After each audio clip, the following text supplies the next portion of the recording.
Hello everyone, Gene Molina here, Natural Tennis Solutions.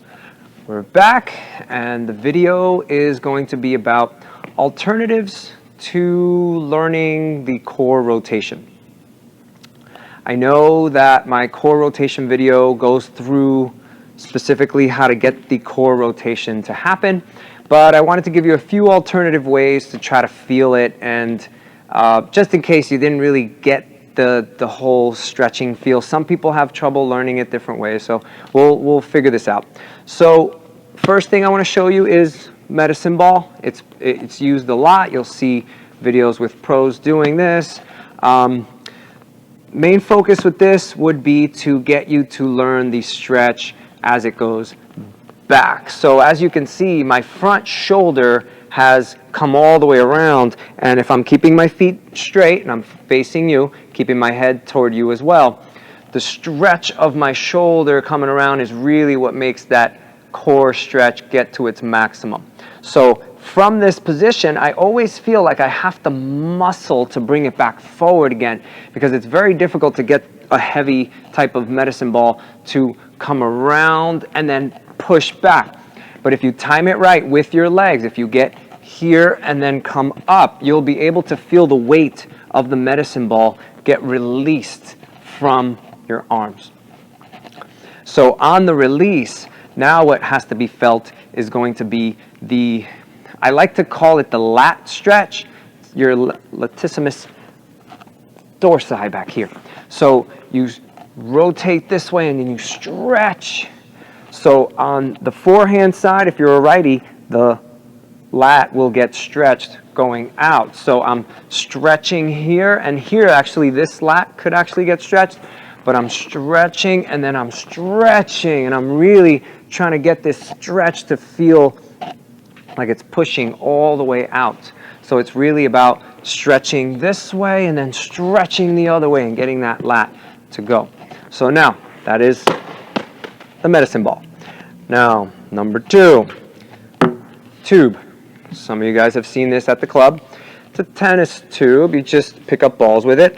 But the way I'm going to use it is to actually help myself learn the core rotation, but to also help myself learn the balance and the posture of it. So my shoulders will stay pretty level. I want to keep this tube level when I do this. So I stretch and stretch.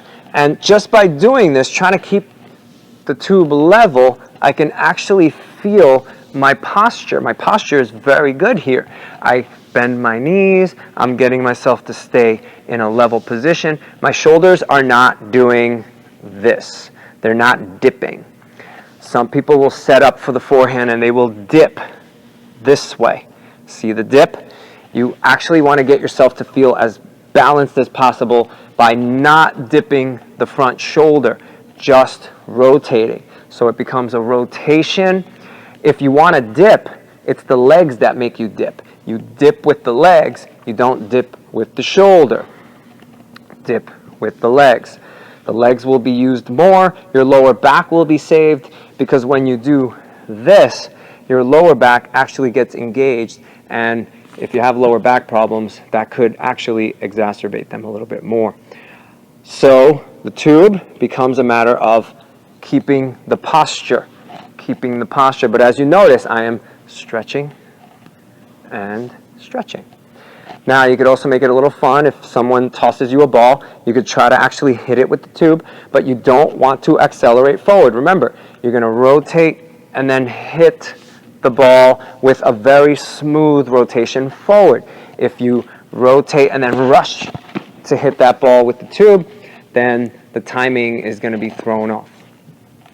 All right, so now, third method is, I'm not sure what this is called actually. If anybody knows what this is called, put it in the comments. So, I'm sure as a kid you guys have done this, right? It's a nice little rotation. You let your arms just kind of go and they're very loose. But what I want you to notice here is when my arms hit me, that's when I start rotating back with my hip the opposite way. So pretty much when I reach the end of the stretch here, this arm hits, and that's the end of the stretch. So that's when my hip will start to turn the other way to start making the arms go this way again. So it hits, and then I rotate here. So if you know how to do this stretch and you grab your racket, then you can just do this and this, here and here. And then once you feel the weight of the racket right now, the weight of the racket, that's going to be a very important thing to remember. So now if I set up with my forehand, I can rotate and rotate. And I know it seems hard to believe, but this is how the stroke is supposed to be done. You are stretching and releasing the arm. The arm really has to be released. Stretching, releasing. Stretching, releasing. It all goes in a nice controlled manner. So those are just alternatives to help you understand how to get that core rotation. It's really, really important for you to get this if you want to get your timing to be as perfect as possible with consistency. All right, so hopefully this helped you guys out. Please like, share, subscribe, give me a comment, give me a question.